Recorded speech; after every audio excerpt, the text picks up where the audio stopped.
Taj Mahal British వారి పాలనకు ముందు మన దేశంలో ముఘల్ సామ్రాజ్యం ఉండేది.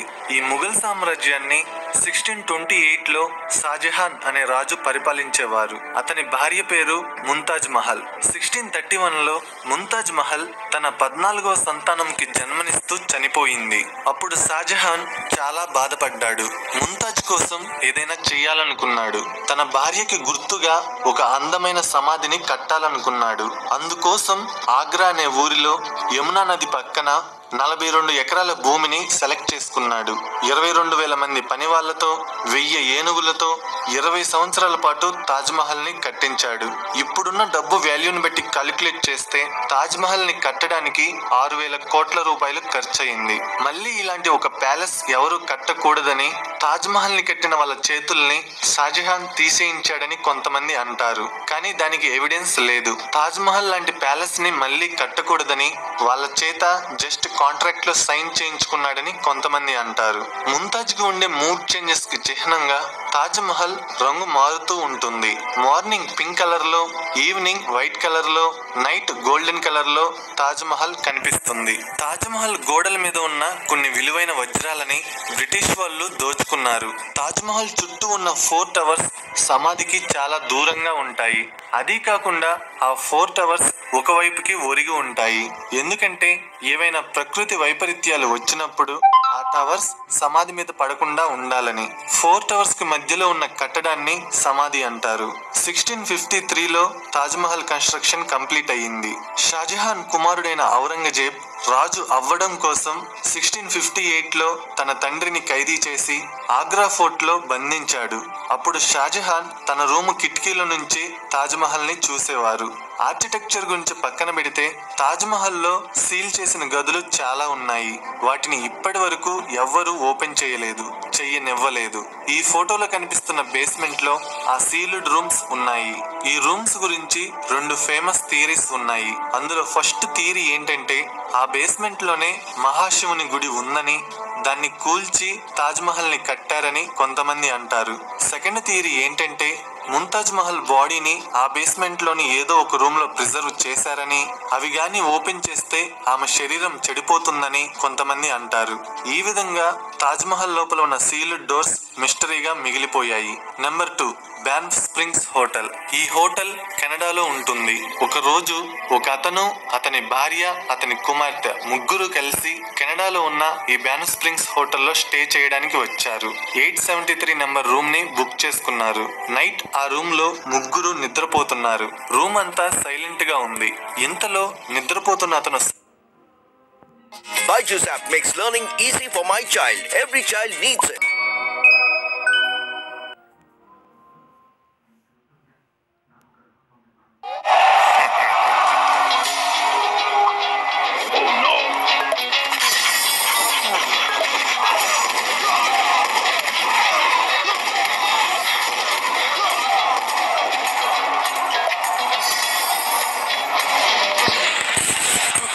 సడన్ గా లేచి గట్టిగా అరవడం మొదలుపెట్టాడు. తన భార్యని, కుమార్తెని హత్య చేసి అతను కూడా సూసైడ్ చేసుకుని ముగ్గురు చనిపోయారు. మార్నింగ్ హోటల్ స్టాఫ్ వచ్చి రూమ్ లో ముగ్గురు బాడీస్ ని చూసి షాక్ అయ్యారు. బాడీస్ ని తీసేయించి రూమ్ ని కడిగించారు. అతను అలా ఎందుకు ఫ్యామిలీ మెంబర్స్ ని చంపాడో ఎవ్వరికీ తెలియలేదు. కొన్ని రోజుల తరువాత ఆ రూమ్ లో స్టే చేయడానికి వచ్చిన మిగతా కస్టమర్స్ కి రాత్రి సమయంలో అరుపులు వినిపించడం మొదలుపెట్టాయి. మార్నింగ్ లేచి చూడగానే మిర్రర్ మీద చేతి గుర్తులు కనపడేవి. వాటిని తుడిచినా కూడా నెక్స్ట్ డే మళ్ళీ కనపడేవి. వచ్చిన కస్టమర్స్ అందరూ కంప్లైంట్ చేయడం మొదలుపెట్టారు. దానివల్ల హోటల్ కి చాలా బ్యాడ్ రెప్యుటేషన్ వచ్చింది. ఇక హోటల్ మేనేజ్మెంట్ చేసేదేమీ లేక ఆ రూమ్ ని లాక్ చేయించి అసలు రూమ్ నెంబర్ 873 అనేది లేకుండా బయట డోర్ దగ్గర ప్లాస్టింగ్ చేయించారు. అప్పటి నుంచి ఆ రూమ్ ని ఇప్పటి వరకు ఎవ్వరూ ఓపెన్ చెయ్యనివ్వలేదు కూడా. ఈ హోటల్ గురించి ఇంకొక స్టోరీ కూడా ఉంది. పెళ్లి కాబోయే ఒక కపుల్ తమ రిసెప్షన్ కోసం ఈ హోటల్ ని బుక్ చేసుకున్నారు. అందరూ హోటల్ కి వచ్చారు.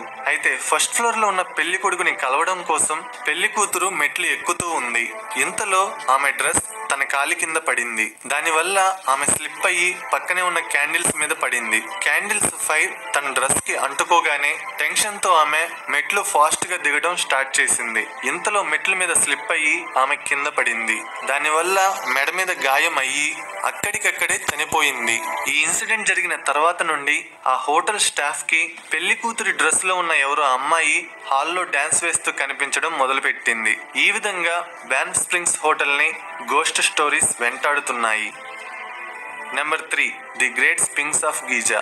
ఇదొక విగ్రహం. ఈ విగ్రహాన్ని ఒక కొండరాయి మీద చెక్కారు. కొండరాళ్ళ మీద చెక్కిన విగ్రహాల్లో ప్రపంచంలో ఇదే అతి పెద్దది. ఈ విగ్రహాన్ని దాదాపు 4500 సంవత్సరాల క్రితం చెక్కారు. ఈ విగ్రహం స్పెషల్ ఏంటంటే ఫేస్ ఏమో ఒక అమ్మాయిది, బాడీ ఏమో సింహానిది. ఇది పిరమిడ్స్ పక్కనే ఉంటుంది. నార్మల్ గా ఎడారిలో ఏదైనా విగ్రహం ఉంటే అది చెడిపోతుంది. కానీ ఈ విగ్రహం చాలా సంవత్సరాలు ఇసుక లోపల ఉండడం వల్ల దీనికి ఏమీ కాలేదు. 17వ శతాబ్దంలో ఈ విగ్రహం యొక్క కాళ్ళ కింద 2 గదులు దొరికాయి. కానీ వాటిని ఎలా ఓపెన్ చేయాలో వాళ్ళకి తెలియలేదు.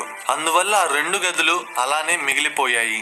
ఆ గదుల్లో మనిషి పుట్టుక గురించి, పిరమిడ్స్ ని ఎలా కట్టారు అనే విషయాల గురించి డాక్యుమెంట్స్ ఉంటాయని కొంతమంది భావిస్తున్నారు. నెంబర్ 4, పద్మనాభ స్వామి టెంపుల్. ఈ గుడి కేరళ స్టేట్ లోని తిరువనంతపురంలో ఉంది. ఇందులో మహావిష్ణువుని పూజిస్తారు.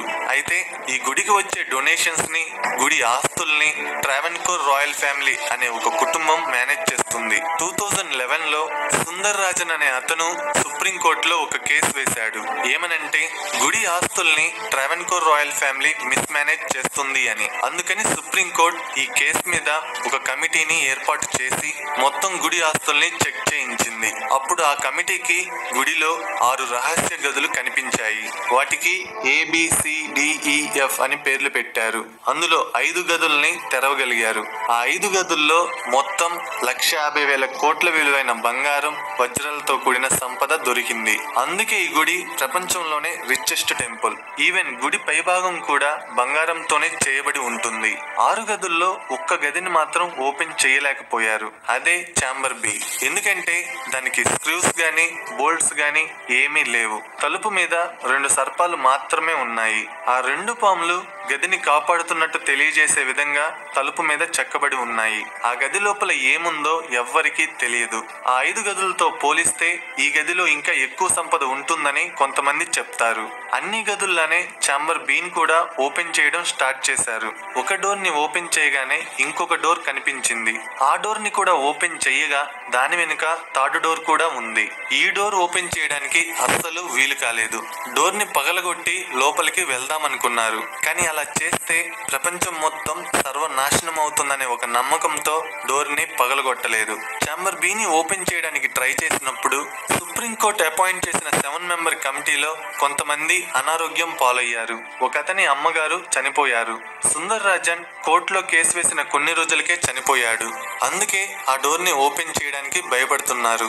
ఛాంబర్ B డైరెక్ట్ గా సముద్రంకి కనెక్ట్ అయ్యిందని, ఆ డోర్ ని గాని ఓపెన్ చేస్తే సముద్రపు నీళ్లు బయటికి వచ్చి కేరళ సిటీని ముంచేస్తాయని కొంతమంది అంటుంటారు. ఆ సీక్రెట్ గదిని ఒక పవర్ఫుల్ మంత్రం రక్షిస్తుందని, ఆ మంత్రాన్ని ఎవరైతే కరెక్ట్ గా పలుకుతారో అప్పుడు ఆ సౌండ్ వేవ్స్ యొక్క ఫ్రీక్వెన్సీ గది వెనుక ఉన్న లాకింగ్ టెక్నాలజీ ఫ్రీక్వెన్సీకి మ్యాచ్ అయ్యి డోర్ ఓపెన్ అవుతుందని, లేకపోతే ఎప్పటికీ డోర్ ఓపెన్ అవ్వదని కొంతమంది చెప్తారు. ఛాంబర్ B డోర్ ఓపెన్ చేయొద్దని హైకోర్టు కూడా ఆర్డర్స్ ఇచ్చింది. సో 6 గదుల్లో ఆ ఒక్క గది మాత్రం ఇప్పటికీ ఒక మిస్టరీగానే మిగిలిపోయింది. 200 మంది సెక్యూరిటీ గార్డ్స్ నిత్యం ఈ గుడికి రక్షణగా ఉంటారు. Number 5, Chinese emperor tomb. 2000 సంవత్సరాల క్రితం చైనా రాజ్యం అంతా కిన్ షీ వ్యాంగ్ అనే చక్రవర్తి పాలనలో ఉండేది. ఇతనికి జీవితం అంటే చాలా ఇష్టం. ఎప్పటికీ చనిపోకూడదనే ఆశ అతనిలో ఉండేది. అందుకే మనిషికి చావు అనేది లేకుండా చేసే ఔషధం కోసం ప్రపంచం మొత్తం వెతికించాడు. కానీ అలాంటి ఔషధం ఏది తనకి దొరకలేదు. అందుకని అట్లీస్ట్ చనిపోయిన తర్వాత అయినా ఇలానే ఒక రాజుగా బ్రతకాలనుకున్నాడు. అందుకోసం తనకి 30 ఏళ్ల వయసు రాగానే తన సమాధిని నిర్మించుకోవడం స్టార్ట్ చేశాడు. అది నార్మల్ సమాధి కాదు, దాదాపు ఒక సిటీని కళాకారుల చేత చెక్కించాడు. ఆ సిటీలో తన సైన్యం యొక్క విగ్రహాలని, ప్రభుత్వ ఉద్యోగుల విగ్రహాలని, గుర్రాల విగ్రహాలని, రాజభవనాలని, ప్రజల విగ్రహాలని చెక్కించాడు. సిటీ నడి మధ్యలో తన విగ్రహం పెట్టించుకున్నాడు. ఈ సమాధి కాన్సెప్ట్ ఏంటంటే, చక్రవర్తి తన రాజ్యాన్ని, ప్రజల్ని, సైనికుల్ని పాలిస్తున్నట్టు విగ్రహాల ద్వారా తెలియజేయాలని. ఇక్కడ స్పెషల్ ఏంటంటే, విగ్రహాల ఆకృతులు తన రాజ్యంలోని నిజమైన మనుషులతో పోలి ఉంటాయి. ఈ సమాధిని కట్టడానికి దాదాపు 38 సంవత్సరాలు పట్టింది. చక్రవర్తి చనిపోగానే తన బాడీని ఈ సమాధిలోని ఒక భవనంలో పెట్టి సీల్ చేశారు. పైన మొక్కలు నాటించి ఒక కొండలా బయటికి కనపడేటట్టు చేశారు. అప్పటి నుంచి ఆ సమాధి బయటికి కనపడకుండా అలానే మిగిలిపోయింది. 1974లో కొంతమంది రైతులు ఆ ప్లేస్ లో బావి తవ్వుతున్నప్పుడు ఒక విగ్రహం బయటపడింది. అలా మొత్తం ప్లేస్ ని తవ్వారు. అప్పుడు సైనికుల విగ్రహాలన్నీ బయటపడ్డాయి. కేవలం కొంత ప్లేస్ ని మాత్రమే తవ్వగలిగారు. ఇంకా చాలా ప్లేస్ మిగిలి ఉంది. కానీ ప్రస్తుతం ఉన్న టెక్నాలజీతో మిగతా ప్లేస్ ని తవ్వడానికి వీలు అవ్వడం లేదు. సో చక్రవర్తి సమాధిని తెరవలేకపోయారు. అందులో ఏముంటుందో ఎవ్వరికీ తెలియదు. అది ఓపెన్ చేసిన వాళ్ళు చనిపోతారని కొంతమంది చెప్తారు. అందులో చక్రవర్తి దాచుకున్న సంపద ఉంటుందని ఇంకొంతమంది చెప్తారు. సో ఈ చక్రవర్తి సమాధి ఉన్న రూమ్ కూడా ఒక మిస్టరీగానే మిగిలిపోయింది. నా ఎక్స్ప్లెనేషన్ నచ్చితే వీడియోని లైక్ చేసి షేర్ చేయండి. ఇలాంటి ఇంట్రెస్టింగ్ వీడియోస్ కోసం ఛానల్ ని